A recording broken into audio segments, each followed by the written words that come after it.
सभी को आदाब, नमस्कार, सत श्री अकाल, जय हिंद, जय भारत। आज माननीय प्रधानमंत्री जी जो नरेंद्र दामोदर दास मोदी जी हैं, उनके एजेंडे का पर्दाफाश हो गया। रमेश भिदौड़ी ने आज नरेंद्र मोदी के उस एजेंडे का पर्दाफाश कर दिया जो एजेंडा भारतीय जनता पार्टी के सरकार में या नरेंद्र मोदी के नेतृत्व में चल रहा है। आज एक सांसद ने अपने कलीग को, अपने दूसरे पड़ोसी सांसद को, दूसरे सांसद को, जो कि धर्म से मुसलमान था, इस बेस पे उसे भड़वा, आतंकी, उग्रवादी, कटुआ और मुल्ला बनाया। यही नहीं, यहां पर मौजूद सभी लोग तालियां बजाते रहे, हंसते रहे।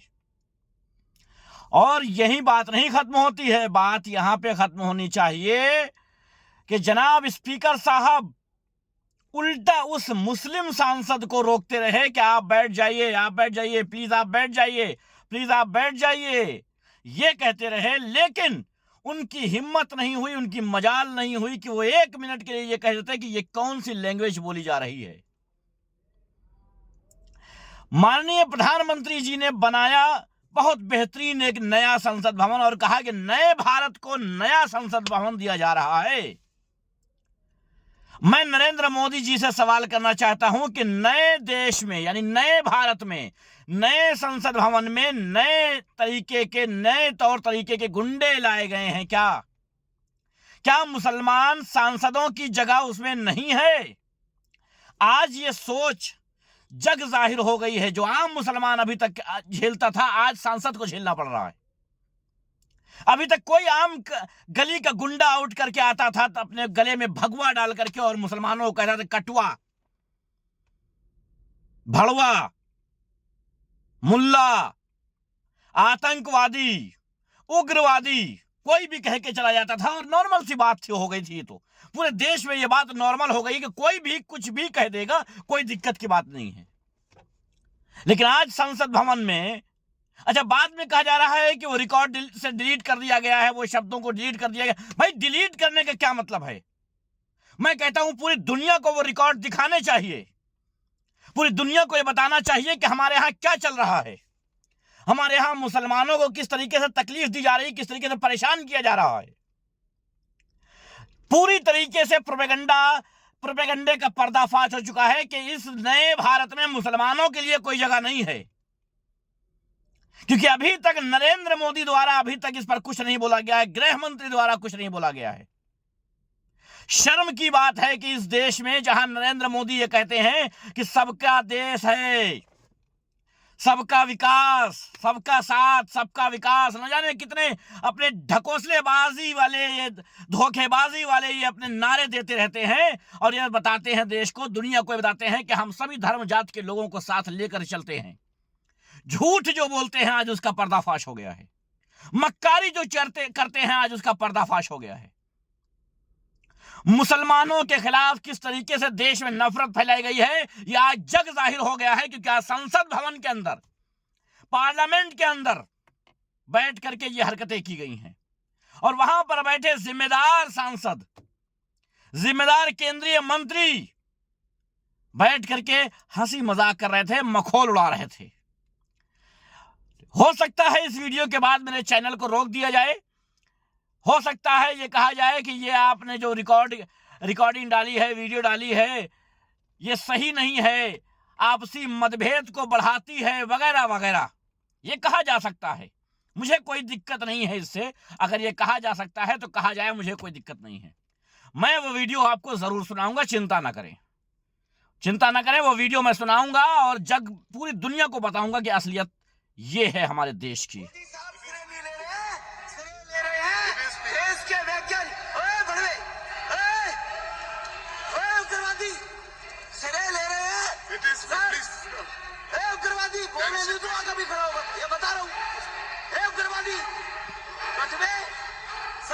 ये जो श्रेय अगर जाता है तो देश के प्रधानमंत्री को जाता है। ये आतंकवादी है, ये मुल्ला आतंकवादी है।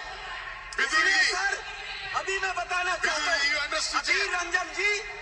अधीर रंजन जी अभी शोर मचा रहे थे, लिस्ट पढ़ रहे थे, उस लिस्ट में अधीर रंजन जी जब लिस्ट पढ़ रहे थे ये स्पीकर महोदय दानिश अली जी प्लीज सिट डाउन कर रहे हैं। अरे नामर्द हो तुम्हारे सामने एक सांसद दूसरे सांसद को आतंकवादी कह रहा है, धर्म के नाम पे उग्रवादी कह रहा है, कटवा मुल्ला भड़वा कह रहा है कि बाहर निकलो, इसकी चीजें लिख लो, बाहर निकलेगा देख लूंगा, धमकी दे रहा है। और स्पीकर महोदय बैठ करके Danish Ali please sit down कर रहे हैं।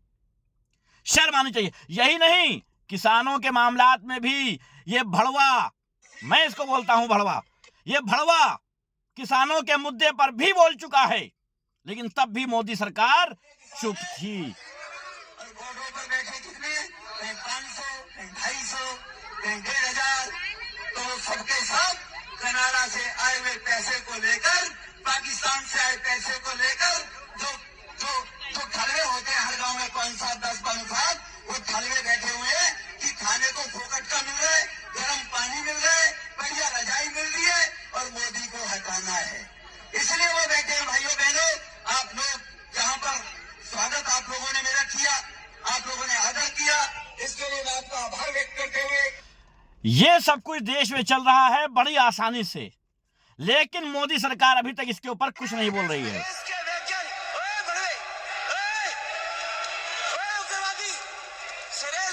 इनको देखिए, उग्रवादी बोलने नहीं दूंगा, कभी खड़ा होगा, ये बता रहा हूँ। उग्रवादी रतबे सर, ये जो श्रेय अगर चाहता है तो देश के, इनको देखिए और सोचिए कि भाई साहब ये कितने खुशी में हैं, कितनी मस्ती आ रही है इनको कि किसी एक मुस्लिम सांसद को भड़वा कहा जा रहा है, मुस्लिम सांसद को मुल्ला, कटवा, आतंकवादी, उग्रवादी कहा जा रहा है। इन्हें कितना मजा आ रहा है, हंस रहे हैं बाकायदा बैठ करके। नरेंद्र मोदी जी, आपका एजेंडा जो है वो आपके ही एक केंद्रीय मंत्री ने, या यूं कहूं कि एक सांसद ने खोल के रख दिया है कि आप इस देश में मुसलमानों को बर्बाद और तबाह करके खत्म कर देना चाहते हैं। आप इस देश के मुसलमानों को आतंकवादी समझते हैं, उग्रवादी समझते हैं, क्योंकि आपने कहा था, आपने भी बयान दिया था इससे पहले, बहुत ही घटिया और नीच बयान दिया था। आपने कहा था कि हम आतंकवादियों को कपड़े से पहचान लेते हैं, वो सब कपड़े से पहचानने में आ जाते हैं। आपने मुसलमानों के कपड़ों की तरफ इशारा करके यह कहा था कि वो सब कपड़ों से पहचानने में आ जाते हैं कि कौन है दंगाई, कौन है आतंकवादी। शर्म की बात है, आपको चुल्लू भर पानी में डूब मरना चाहिए। आप समाज को एक करने की बात करते हैं, आप देश को एक करने की कोशिश कर रहे हैं, बात कर रहे हैं सिर्फ।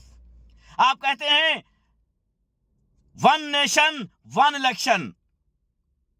आप भूल गए हैं कि इसी देश में मुसलमान भी रहता है। डॉक्टर हर्षवर्धन जैसा नाम मखौल उड़ा रहा है, हंसी कर रहा है, बैठा तमाशाई बना हुआ मजे ले रहा है, और बाद में बयान दे रहा है कि क्या मुसलमानों को मुझसे ये उम्मीद है कि मैं ऐसा करूंगा। अरे वाह भाई वाह, सामने हंस रहे हो, मजे ले रहे हो और कह रहे हो कि ऐसा है। शर्म की बात है। अब भी जो खामोशी से बैठा रह गया, अब भी जो अपनी आवाज नहीं उठाया, लानत है उस पर। देश कहां पहुंच गया है ये आज संसद भवन में आपने देख लिया होगा, पार्लियामेंट में आपने देख लिया होगा। इसके ऊपर बड़ी लंबी वीडियो नहीं बना रहा हूं, नेटवर्क इशू है इस वजह से, लेकिन देख लीजिए ये असलियत है। आपको इस देश में रहने की इजाजत नहीं है। अगर आप इस देश में रहोगे तो आप आतंकवादी कहे जाओगे, आप उग्रवादी कहे जाओगे, आप भड़वे मुल्ले कटवे कहे जाओगे अगर इस देश में आप रहोगे तो। देखिए इस वीडियो को और लोगों तक पहुंचाइए और उनको समझाइए और उनको बताइए कि इस देश में चल क्या रहा है।